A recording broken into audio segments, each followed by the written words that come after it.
Hello नमस्ते सबैजनालाई सन्चै हुनुहुन्छ होला। हामी पनि हजुरको माया आश्रयले एकदमै सन्चै छु। आज हामी जलेश्वरमा एसएसएम फिल्ड भिजिट डे 2 र आज के कस्तो हुन्छ के गर्छौँ हामीसँगै हेरौँ है त। Okay let's go. Welcome back guys. आज चाहिँ डे 2 हो हाम्रो एचएसएमको अनि हामी चाहिँ दुईवटा टिम निस्केको छौँ कलेजबाट।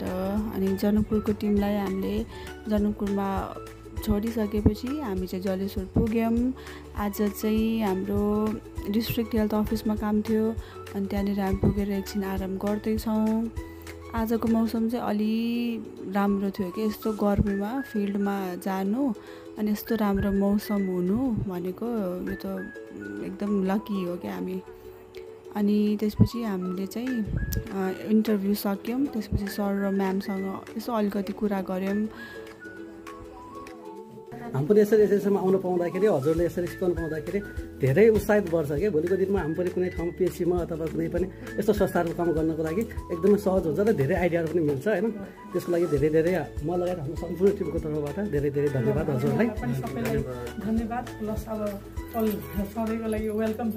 जो फ्री हुनुहुन्छ उहाँहरूले हजुरहरूलाई बुझाउँछ र मैले हिजो पनि भनेको थिएँ क्वेरी राख्नु होला। सर पनि हुनुहुन्छ यस्तै पालो पालो जे बुझ्न सकिएन त्यो चाहिँ यो एकजनाले सर र नोट गर्नु होला। र हामी भनौँ न तपाईँहरू त अहिले बस्नुहुन्छ नि त यो हाम्रो यो इन्डिङ पछि नभए त्यो दिन डिटेलमै गरौँला त सँगै बसेर हुन्छ गरौँला। हस् हस् हस् धन्यवाद।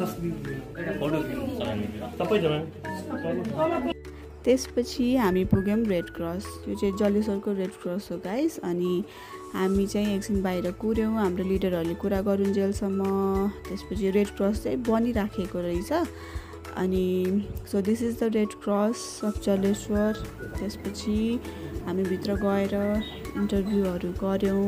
त्यसपछि हामी गयौँ रेड क्रसद्वारा सञ्चालित आँखा अस्पताल। अनि दिस इज मी। अनि त्यसपछि त्यहाँको ओटीहरू हेऱ्यौँ। त्यहाँ पनि सरहरूले एकदम राम्रोसँग कोअपरेट गर्नुभयो। त्यसपछि हामी फर्क्यौँ guys. Thanks for watching. By.